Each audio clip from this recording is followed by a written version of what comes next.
Hi everyone. রাত দুটোয় আমার হঠাৎ করে মনে হলো চা খেতে। বাবার পরে যদি অন্যায় আবদারগুলো কেউ মেনে থাকে সেটা হচ্ছে আমার বর। ম্যাপ খুঁজে বার করলো আমাদের বাড়ির পাশেই একটা চায়ের দোকান আছে যেটা 24 আওয়ার্স খোলা থাকে। কিন্তু চেন্নাইয়ের কিছু এরিয়াতে মেট্রো এক্সটেন্ড হচ্ছে বলে রাস্তাঘাট প্রচন্ড পরিমাণে ব্লকেজ থাকে। সেই ব্লকেজ অতিক্রম করে আমার বর আমাকে চা খেতে নিয়ে গেল। চা খাওয়ার অ্যাম্বিয়েন্সটা দেখেই মনটা ভরে গেল। ইতিমধ্যেই আমাদেরকে একজন দাদা এনে দুটো চা দিয়ে গেল। আমরা দুটো চা অর্ডার করেছিলাম, মশালা চায় আর ইলাইচি চায়। আমি আমার ভিডিওতে বর মশাইকে দেখাচ্ছি বলে বর ভীষণ রাগ করলো যে কেন আমাকে দেখাচ্ছ ভাই, আমার অনেক অবজেকশনস আছে অফিস থেকে।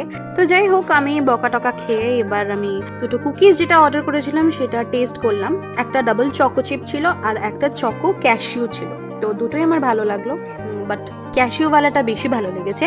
তারপর আমি ব্রাউনিটা টেস্ট করতে চাইছিলাম, বাট ব্রাউনিটা এত জিদ্দি ছিল যে খুলতেই চাইছিল না। তো বরমশাইয়ের হেল্প নিলাম।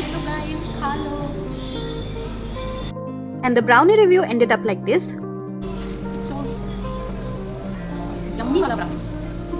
তারপর আমরা ম্যান্ডেটরি চিয়ার্স করে বেরিয়ে গেলাম। যেতে যেতে আমাদের মনে হলো এই হোটেল কমফর্ট পার্কে আমাদের রিসেপশন হয়েছিল, আমাদের খুব পছন্দের একটা জায়গা। তারপর আমরা রিসেপশনের মেমোরিজ রিভাইন্ড করতে করতে বাড়ি পৌঁছে যাই। এই ছোট ছোট ইচ্ছেগুলো পূরণ হচ্ছে বলেই মনে হয় এই মানুষটার সঙ্গে আজীবন থেকে যাওয়া যাবে। অ্যান্ড আজকের জন্য এইটুকুই। Thanks for watching.